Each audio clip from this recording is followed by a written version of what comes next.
Еще в прошлом году я хотела найти эту 200-летнюю дубраву в заказнике Озеры и снять видео.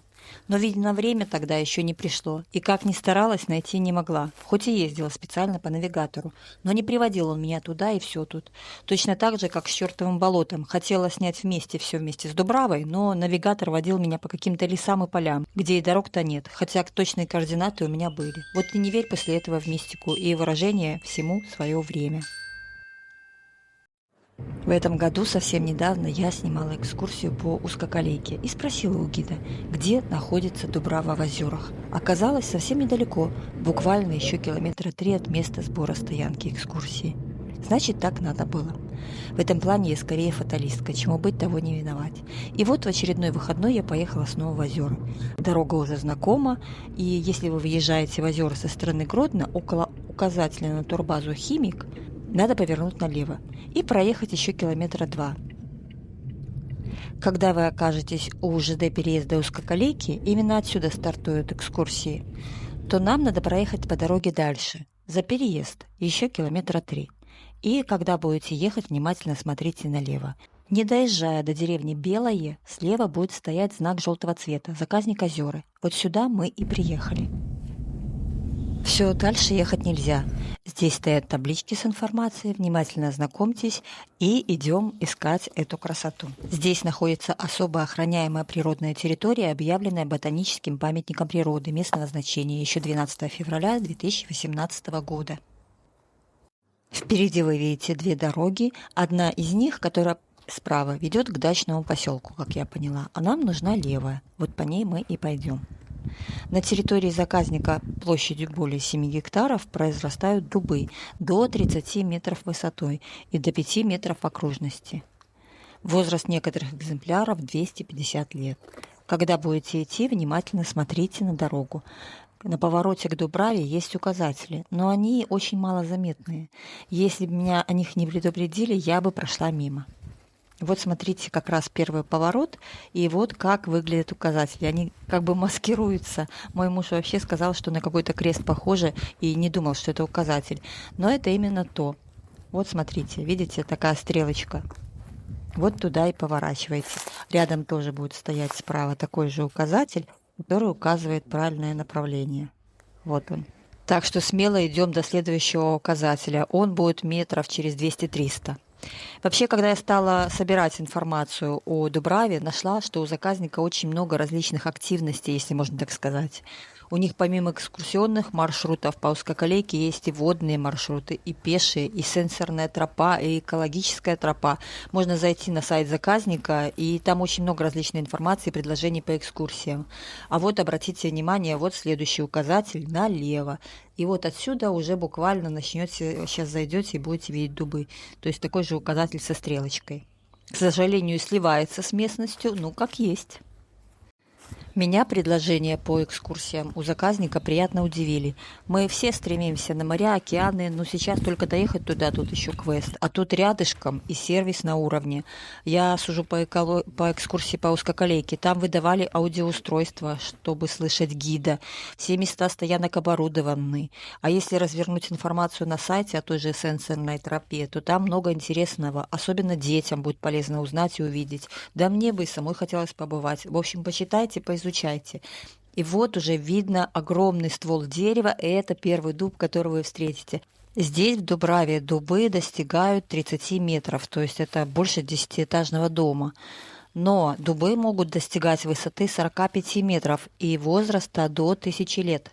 С определенного возраста они перестают расти ввысь и растут только вширь. И дерево считается старым, когда достигает возраста 700 лет. До этого возраста дубы продолжают расти и даже производят желуди. Смотрите, какой большой.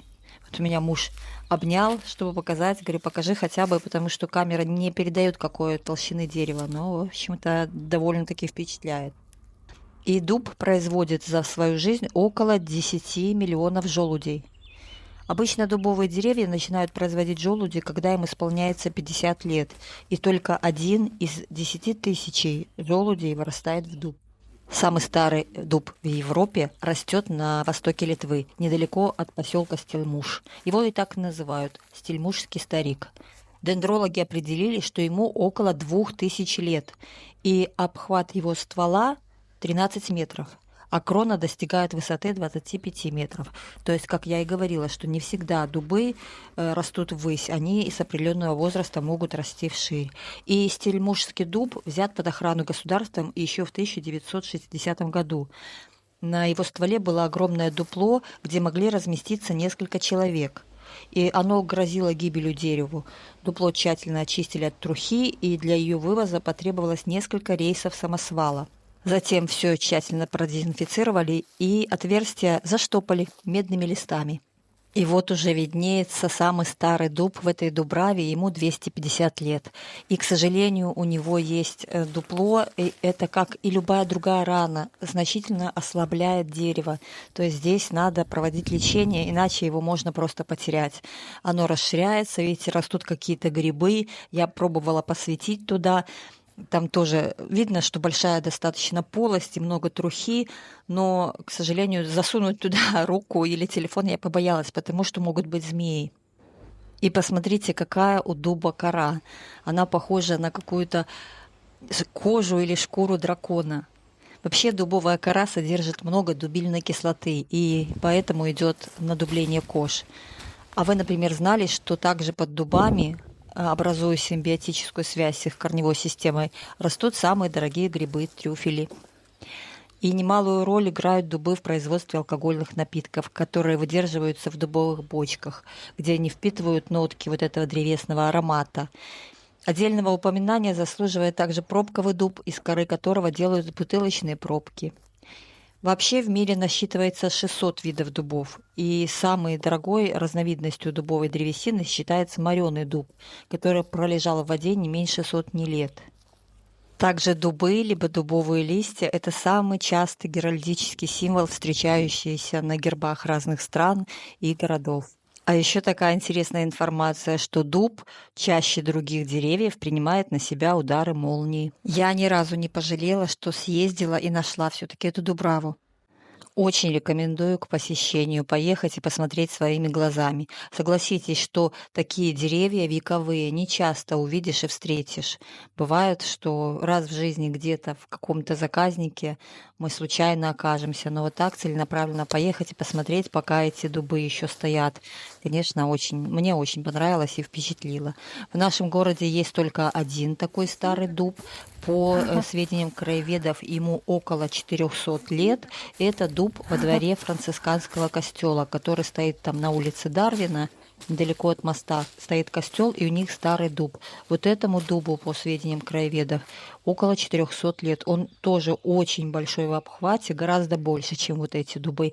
И у него не такая толстая и грубая кора, как у лесных деревьев. Он такой более утонченный у нас городской житель. В хорошем состоянии, то есть он здоровый, видно, что за ним следят, чистят и не допускают вот таких вот, как здесь, что есть дупло, как рана на дереве. И это, конечно, требует внимания.